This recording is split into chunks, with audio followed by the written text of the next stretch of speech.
and also for setting up this May 20th, 2016 event. This is wonderful to see the museum welcoming the Old Macleod Trail exhibit into the gallery. I'm not going to talk much about it because I'm sure you can all read, and I've done enough lecturing already on the trail here. I've been to the library twice, and it was very well attended, a very, very good audience, a very studious group of people. But today, it's purely to recognize those that have made this possible. And I couldn't have done what came out of marking the trail exhibit, which we showed in the Museum of the Highwood. How long was it there? Was it 8 months? Oh, longer than that. Or a year? Yeah. It was over a year.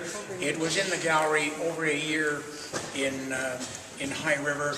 And Irene Kerr is here with me today. I couldn't have done it without her very, very able assistance at doing all the texting and all the photograph design and the layout on these. It's spectacular. And we're very thankful that this happened. There's another thing I want to say today. I was very impressed to see John Barlow come down to the museum. That's wonderful to have our local Foothills Member of Parliament come and enjoy the things that we all enjoy in our own community and what represents us. So I want to thank John for coming, Ken for inviting me, and Irene for being here with me, and also some of my notable guests that are right here taking pictures right now. Anyhow, briefly, I want to say that we must recognize, first of all, that I am not the marker of the trail. It began many, many years ago. In fact, if you go back to the early survey maps, which we have used for most of our reference material, done by Dominion land surveyors before 1900, back into the 1800s. And these were all recorded maps that were recorded in the land office in the surveys in Ottawa, which is a fantastic thing when you come to think of it for the period of time.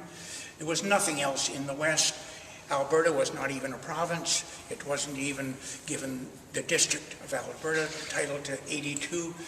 But that trail was marked by the Dominion land surveyors with their very, very capable, seemingly primitive material to work with and equipment, but they marked the trail. The trail all the way from the Missouri River at Fort Benton all the way to Calgary was considered a right-of-way, just like #1 highway or any other provincial road you live on, Range Road, so-and-so. The Macleod Trail at that time was a designated right-of-way. You couldn't build on it, you couldn't shut it off, you had to allow whatever wanted to go up and down that. It was the King's or the Queen's highway. For that very reason, all the maps that we have, without a doubt, show us where the trail led, where the wagons went, where the stagecoaches went. It didn't mean anything to the railroad. None of these surveys were used by the CPR or any other branch lines. The Macleod Trail and south of Fort Macleod and south of Fort Whoop-Up, it was known as the Whoop-Up Trail, to Fort Benton, none of it was ever covered with railroad tracks. It was a road that was used mainly with wheeled transportation. Well, folks, what's the easiest way down into that valley? And what's the easiest way back up? Because when we go down, we got to come back up. The stagecoaches traveled year-round. The big wagons didn't. That was a winter affair. However, we're thankful that those maps showed us where the trail went. When I asked Orrin Hart, who recently passed away, I said, Orrin, how did you know where to put the wheels in the Claresholm area? He said, oh, it's on the map. I said, what map? Well, he said, it's on the Willow Creek map. I said, you mean to say that the MD of Willow Creek has the Macleod Trail still on one of its survey maps? And I don't know what year this was done, probably pre-30 or around 1930. It shows all the designated owners of all the sections, townships, all the quarters and sections, but it also has the Macleod Trail. He says, we just looked at the map and we knew that on the road allowance, that's where we should put a marker. Thank goodness they did. That began in the 1980s. So between what I'm going to tell you about is a designation that was given, which I recently found out, and I had no idea this had happened in 1952. But in Coutts, Alberta, the governor of Montana, the premier of Alberta, the mayor of Fort Macleod, the mayor of Fort Benton, and other dignitaries all got together to unveil a plaque at Coutts in September of 1952, stating that this is to remember the Fort Benton, Fort Macleod Trail, stating that this is where everything that came into the Northwest traveled for a specific number of years until the railroad came west in 1883.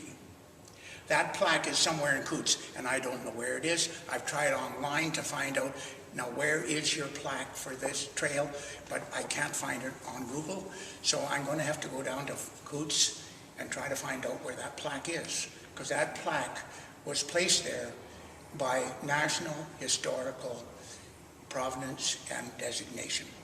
So it means that that trail is marked on the archives for all time. That happened in 52. Now, at the border crossing, 8 miles west of Coutts, there is a stone cairn that has a plaque on the side of it. I've got numerous photographs offline. It's done with stone. The plaque is mounted on the side of the cairn. It's on the border between the US and Canada, and it says N.W.M.P Trail. And it says at this point, it's where the N.W.M.P Trail crossed the international border. That cairn with that plaque was placed there in 1969 by the Boy Scouts of America, who also placed other markers in Montana. And nothing happened from 1969 in marking the trail or any trail designation until 1980. And the first wagon wheel marker placed between Fort Macleod in the south and High River in the north was placed at Nanton in 1980 by Bill Watt, just west of town. What followed the few years after that, like within not more than 2 or 3 years following 1980, there was as many as 16 markers went up between Fort Macleod and High River in the north. Those markers are still there today, and with the help of a very capable former geologist with a GPS. All those sites of each wagon wheel are now given GPS coordinates, so you can go and find them. There will be no mystery about where the trail went. Also, we are hoping that within this current year, we will have a wagon wheel marker with Old Macleod Trail on the signboard in Calgary itself. We are working with the Calgary Heritage Authority and the Planning Authority in Calgary and with Chinook Country Historical Society to have a wagon wheel marker right in Calgary near Spiller Road, which is just below Cemetery Hill, where the wagons ended their trek north. And if that happens, I will be so happy, because I know there were many people that started with marker number 1 in 1980. In, let's see, about 2 years ago, or less than 2 years ago, I was talking to Blair that lived just west of Grantham. And he phoned me down from Medicine Hat. And he says, Bill, I've been reading the Macleod Gazette, and I see work is still being done on remembering the trail. And he says, I'm so glad to see it happen. He says, Matty and Fenton said, Matty and I were so happy to be able to put a marker at the end of our driveway, just west of the highway at Grantham. He says, I want to tell you something. I want to tell you something history. And he says, you know, the wheel that's on the marker at Granham, just outside of our gate, and the one in Fort Macleod, both came off of the same settler's wagon that was brought west in a boxcar in 1903 from Ontario, when my ancestors came west to start to live and farm and ranch in Alberta. And he says, I just wanted you to know where those wheels came from. He was gone and passed away in less than 2 weeks, but he wanted me to know the significance of those two wagon wheels. I thought that was quite important. So we do things for a certain period of time, and as Grant McEwen wrote on his book about the bison, it's entrusted to our care. I believe there's a specific reason why certain people at certain times seem to be chosen, or whatever the word is, but the responsibility lies to assist in the preservation of things that have come before. I'm so happy that I met those that had put markers up in 1980 in High River. They kind of said, here, it's yours, take care of it. Keep up the work. Well, I never thought we'd ever see a marker north of High River. And now we got 3 of them. One at Okotos, one at N.W.M.P, and one at Pine Creek, and hopefully soon one in Calgary. I never ever thought that would ever happen. But we know where the wagons went, so we know where to put the markers. And all we need is somebody to say, help us get a marker in, we need one. And that will happen. So I'm glad to see you all here today. When you look at the stories on the boards here, you will be impressed by the amount of information we have considering the resources. I never found a ledger. I never found a total record of where the markers were. The committee, if there was one, kept no records of any of their meetings, who gave wheels, who donated time, or who even asked for a marker. All we've learned is by what we've heard from people. But that will no longer be the case, because I have a good thick file, and I've got piles of photographs. We've got photographs of all the markers.